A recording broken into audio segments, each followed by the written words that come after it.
আমি প্রায় ২-৩ মাস ধরে ভেজিকা শ্যাম্পু ব্যবহার করছি, আর আমার অভিজ্ঞতা মোটামুটি বেশ পজিটিভ।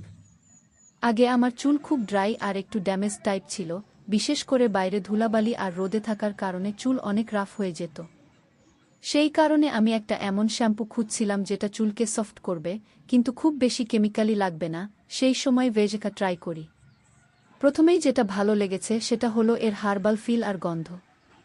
শ্যাম্পুটার একটা হালকা, ফ্রেশ গন্ধ আছে, যেটা একদম ওভারপাওয়ারিং না। ব্যবহার করার সময় মনে হয় চুলে একটু ন্যাচারাল কেয়ার দিচ্ছি, যেটা আমার কাছে বেশ রিফ্রেশিং লাগে। ক্লিনিং পাওয়ারের কথা বললে, এটা মাইল্ড টাইপের শ্যাম্পু। খুব বেশি ফোম হয় না, কিন্তু ঠিকঠাকভাবে চুল পরিষ্কার করে। যদি চুলে বেশি তেল দেওয়া থাকে তাহলে হয়তো ২ বার শ্যাম্পু করতে হতে পারে। তবে ডেইলি ইউজের জন্য এটা ভালো, কারণ এটা চুলকে খুব বেশি ড্রাই করে না।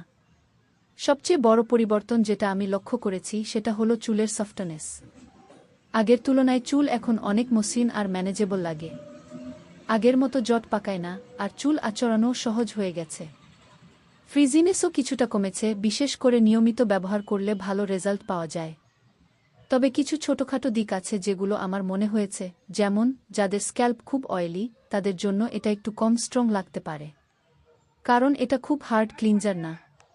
আর খুব বেশি হেয়ার ফল থাকলে শুধু শ্যাম্পু দিয়ে ম্যাজিক রেজাল্ট আশা করা ঠিক না, ওটা অন্য কেয়ারও লাগে। প্যাকেজিংটা সিম্পল আর ইউজ করা সহজ। দামও বাজেটের মধ্যে, তাই স্টুডেন্ট বা রেগুলার ইউজারদের জন্য ভালো একটা অপশন।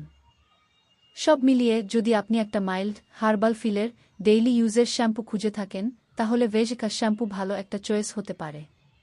আমি পার্সোনালি এটাকে 10 এর মধ্যে অর্ধ 7 বা 8 দেব, আর ভবিষ্যতে আবার কেনার সম্ভাবনাও আছে। ধন্যবাদ সবাইকে। ভিডিওটি ভালো লাগলে অবশ্যই লাইক এবং সাবস্ক্রাইব করে পাশে থাকবেন।